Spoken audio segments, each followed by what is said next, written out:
Muito bem, Caféu. Muito bom dia. Começando aqui mais um boletim econômico semanal Treviso, onde fazemos a análise aí da semana anterior e as perspectivas da próxima semana. Seja bem-vindo, Caféu. Vamos lá, tivemos aí uma semana onde, mais uma vez, o Brasil se comportou bem perante o cenário mundial, nossa bolsa foi para cima, dólar para baixo, saímos de 3,45 para 3,39, mais uma vez repetindo aí a performance da outra semana, onde tem poucos conflitos políticos e as nossas bolsas com bom desempenho. Conta aí para a gente como é que tivemos aí a semana passada, Caféu. Prazer estar com você, Otto, e com essa nossa audiência aqui da Treviso, né? Você falou aí dos 5,39, está dentro daquela banda que a gente vem anunciando quando o céu está de brigadeiro, está ali na casa dos 5,40, né? Quando tiver um estresse na casa dos 5,90, com um ponto central na ordem de 5,60. Bom, nós tivemos na semana passada um dólar depreciado em 1,2%. Temos que levar em consideração que a taxa de juros no Brasil está em alta, e quando a gente fala taxa de juros e inflação, nós não olhamos para trás, nós olhamos para frente. Se realmente a semana tem reunião do Copom, né, nós tivemos aí, como eu também prevejo, uma alta de 1,5 ponto percentual, nós vamos ter uma taxa de 10,75, uma previsão de inflação para os próximos 12 meses estourando na ordem de 6%. Quer dizer o seguinte, um capital estrangeiro que vier para o Brasil vai se proteger da inflação e ainda vai ter um ganho real. Na semana passada, nós tivemos também uma notícia importante para o mercado cambial, que é o anúncio por parte do Banco Central de que o IOF, que é o Imposto sobre Operações Financeiras para movimentação em dólar, vai gradativamente zerar a partir de agora até 2029. 2029 é um prazo meio longo, né, Caféu? É longo, mas, quer dizer, cada pontinho que vai caindo ali, você tem um reflexo positivo no mercado, né? E nós temos também... E aí tem um ponto interessante, Caféu, nesse aspecto para o mercado de câmbio, que é a diferença do IOF, do cartão pré-pago, que está em 6,38, e do papel em espécie e remessas de 1,1% de IOF. Então, isso, de fato, o governo deve estar olhando essas diferenças de IOF, quer dizer, como é que você imagina aí que seja essa redução de IOF no cartão pré-pago? Quer dizer, será que vem alguma mudança aí, na tua opinião? Esse anúncio já é um anúncio de gradativo, né? A redução realmente é pesado, mas a elevação em algum momento foi necessária. Nós temos no Brasil o câmbio flutuante, né? A gente chama de flutuação suja. Então, toda vez que você inibe, de alguma maneira, a demanda por moeda estrangeira, você, de alguma forma, está ajudando a conter a cotação interna. Não teve muito efeito ano passado, as pessoas se habituaram com esse patamar de 6,38, e você colocou bem, para os cartões pré-pagos e pós-pago. Obviamente que dinheiro em espécie tem uma limitação, que você vai ter uma alta agora desse patamar, né? Inclusive tem uma notícia de termos, ao longo dos próximos anos, vai depender muito de quem assumir o país, também conta corrente em dólar. Então, é um mercado que cada vez mais vai se abrindo e se rendendo à realidade mundial de que você tem que ter liberdade nos negócios. Não adianta você travar através de cobrança de tributos, né? Então, isso vai modernizar o Brasil, mas na semana passada o mercado já reagiu positivamente com essa possibilidade. Então, eu prevejo aí reduções gradativas e é muito provável que a gente tenha uma igualdade entre o IOF de espécie e o de cartão. Temos que considerar também que o mercado ficou feliz com o resultado primário do governo do ano passado. Veio em 2021 o menor patamar, déficit primário, aquela receita menos despesas e a sobra sem contar os juros da dívida. Foi o menor déficit em 7 anos. Lembrando que nós estamos saindo de uma pandemia, ou seja, nem sequer saímos da pandemia. Então, foi uma guinada, né, entre 2020, com liberou geral, contas públicas explodindo, para você ter um controle efetivo aqui. Então, isso é muito bom para o efeito, vamos dizer assim, de dizer, olha, a questão fiscal está tendo um bom encaminhamento. Se nós apertarmos, o dólar hoje, ele sofre uma grande influência interna da pressão fiscal. Toda vez que o governo anuncia alguma aventura fiscal, o mercado reage.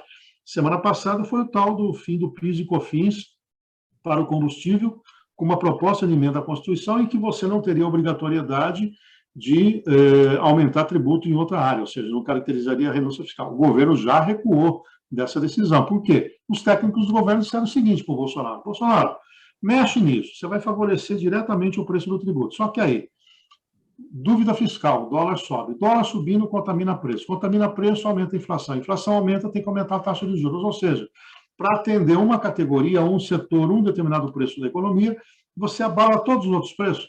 Então, ele já tirou o pé. Mas essa é a questão que vai estar sempre colocada.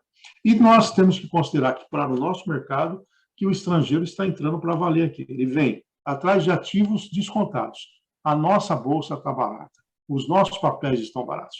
Tem um estudo técnico com fluxo de caixa descontado apontando que, acima da inflação, as ações da Petrobras deveriam estar 20% mais caras do que estão hoje. Então, isso vale para outras ações, como a da Vale, de bancos, etc. Então, a bolsa está barata, você tem um poder de compra grande. Você chega aqui com um dólar a 5,40, 5,45, não tem dúvida, esse dinheiro migra para lá. Outra coisa, o real continua desvalorizado frente ao dólar.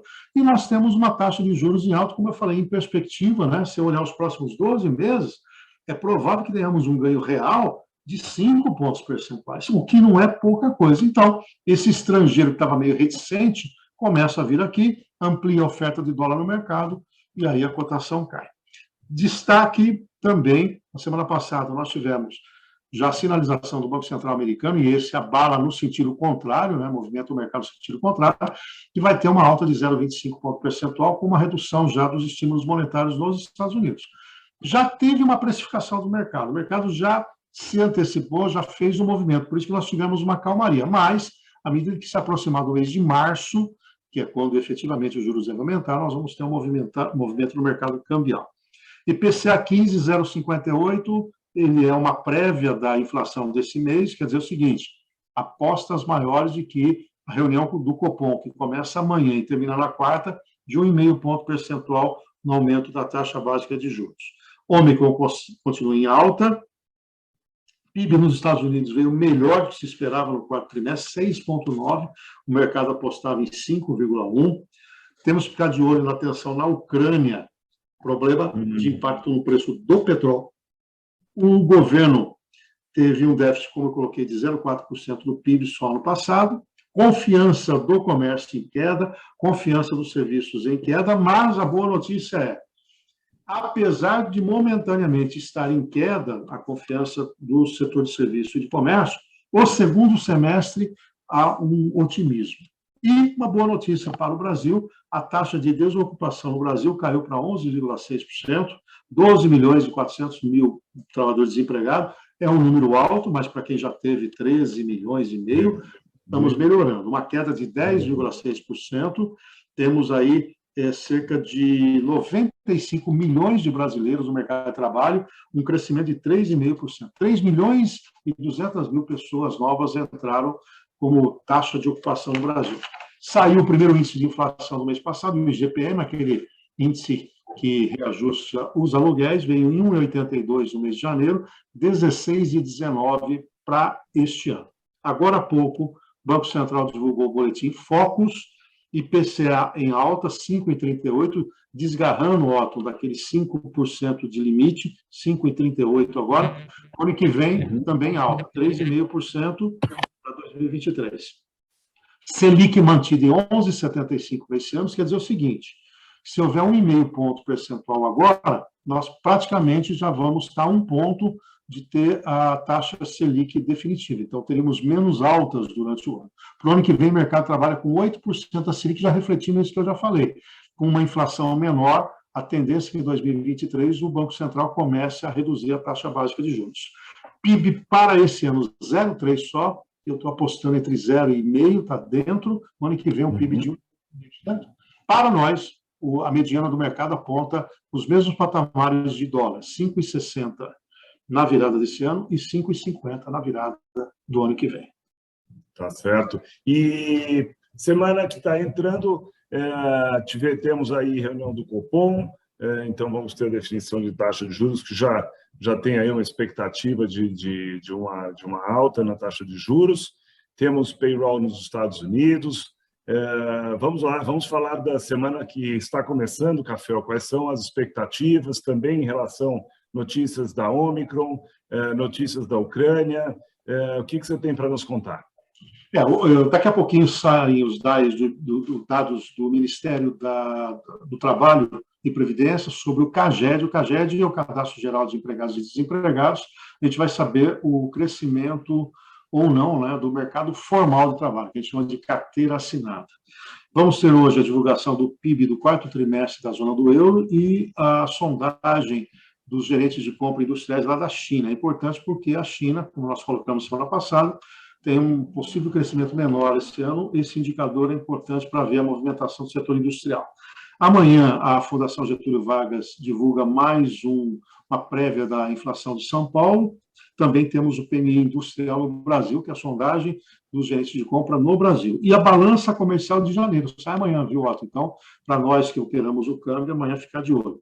E vamos ter o início da reunião do Comitê de Política Monetária. Na quarta-feira à noite, nós vamos saber qual é a decisão do Banco Central brasileiro em relação à taxa básica de juros, que hoje está em 9,25% ao ano. A minha previsão, alinhada com muitos operadores do mercado, é de aumento de 1,5%, 1,5 ponto percentual, indo, portanto, para 10,75%. O que justifica esse 1,5%? Essa é a inflação que eu falei de 0,58% já em janeiro. A prévia veio acima do que o mercado projetava. O Banco Central vai usar do expediente na política monetária para derrubar a inflação. A hora que ela tiver uma trégua, que eu prevejo que ocorra ao final do primeiro trimestre, aí ela alivia a mão e essa taxa de juros se mantém, se precisar uma pequena alta no decorrer do processo, mas depois começa já um processo de queda para ajustar para o ano que vem nesses 8%. Na quarta-feira ainda nós vamos ter o IPC da FIPE de São Paulo, então a inflação em janeiro de São Paulo, pesquisa industrial do IBGE e o fluxo cambial aqui no Brasil. Na quinta-feira, pedidos de desemprego nos Estados Unidos e na sexta-feira, taxa de desemprego nos Estados Unidos e a produção de veículos também aqui no Brasil e a venda de veículos. Fiquemos atentos à repercussão da não ida do Bolsonaro para aquele depoimento sobre a Polícia Federal. Vamos ver que consequências isso trará hoje no seio do Supremo, principalmente, em especial, do ministro Alexandre de Moraes. E a decisão do Copom é que vai dar o tom, viu, para essa semana. O mercado deve ficar fazendo as apostas, vai movimentar hoje e amanhã. Na quarta-feira dá um alívio e na quinta-feira já terá precificado tudo isso. Importantes mexidas aí no dia a dia da economia, envolvendo, inclusive, a alocação de recursos ou não no mercado cambial. Tudo indica que nós vamos ter volatilidade, quer dizer o seguinte: saímos de alguma coisa perto de 5,40, vamos oscilar um pouquinho para cima, um pouco para baixo, se nada de anormal acontecer no ambiente político. E a Bolsa também se performar bem com essa expectativa de que estamos assim, com índices na Bolsa interessantes no ponto de vista de investimentos, atrai investimentos estrangeiros. Tem um fator também que começa a divulgação dos balanços corporativos, viu, na Bolsa. Então, isso mexe. Então, por exemplo, se divulga lá o desempenho melhor da Petrobras, o mercado reage, ou um pouco pior da Vale. Então, além dos fatores, vamos dizer, subjetivos, que é esse ambiente, vamos chamar macroeconômico, juros aqui, juros nos Estados Unidos, Omicron e tudo mais, nós vamos ter também componentes objetivos. Aí, nós vamos ter clareza se a Bolsa está ou não descontada, né? O mercado fica muito de olho no preço versus taxa de retorno, né? Se o valor patrimonial está adequado. A ideia inicial, salvo qualquer surpresa de uma outra companhia, é que as companhias brasileiras estão performando mais do que está valendo a sua ação, ou seja, a Bolsa brasileira realmente estaria descontada. Então, tem boas oportunidades. E o capital estrangeiro faz estudos técnicos dessa linha e acaba migrando. Lembrando que a Bolsa depende hoje praticamente de 1/4 do comportamento dos estrangeiros, né? E isso, se a Bolsa não vai bem, dinheiro sai da Bolsa, vai para o dólar, mexe com o mercado cambial, o capital sai de lá, o capital atrai. Então, ficar de olho no comportamento da Bolsa para efeito de entender o câmbio é muito importante nesse momento. Muito bem, Café. Então, temos aí uma expectativa de uma semana com alguma volatilidade. Vamos ver como é que o cenário se comporta. Notícias da Omicron, como é que você está vendo o impacto? Me parece que na Inglaterra eles, inclusive, decretaram o fim da pandemia. Quer dizer, me parece que estamos indo num caminho interessante em relação ao Omicron no mundo, né, Café? Nós temos um crescimento grande dos casos, mas uma queda 5 vezes menor de mortes. Então, a letalidade é menor, né? Cientistas estão dizendo que seria o último respiro do vírus, ele com a forte contaminação e com as pessoas tendo menos consequências. Claro, exceto as com comorbidade, aquelas que não tomaram a vacina, etc., elas teriam, a partir de agora, uma proteção natural. Isso colocaria em prática aquela tese lá da imunização de rebanho, né? Que você imunidade de rebanho, que seria quanto mais gente já contraiu o vírus, menos chance dele se alastrar. São ideias de alguns cientistas. O pico no Brasil deve ser agora, nesta semana. Os estudos apontam que a gente deve chegar a 130 mil casos num único dia, para depois entrar numa curva descendente. Se isso efetivamente acontecer, pode ser que a gente esteja chegando no final. Mas até lá, como o Brasil está atrasado, isso não é porque queremos, né? Porque há um ciclo natural do vírus, né? Primeiro nos países nórdicos mais frio, começou lá na África, que é mais quente, mas foi para a Europa, Estados Unidos, chegou no Brasil e agora nós teremos um ciclo menor. Mas essa semana ainda promete muito noticiário em torno da Omicron e cada um de nós, claro, vai ter que se cuidar. Boas perspectivas para a partir da próxima semana, Otton. Que ótimo. Muito bom, Café. Muito obrigado, reforçando que este boletim estará disponível no canal da Treviso no YouTube. Faremos também o boletim resumido, o boletim rápido em 2 minutos, e o boletim em texto que será enviado para todos através dos canais de WhatsApp. Agradeço mais uma vez, Café. Semana que vem estamos aqui e vamos lá acompanhar aí as notícias da semana. Muito obrigado, uma boa semana e até a semana que vem. Até a semana que vem, um forte abraço, fiquem com Deus.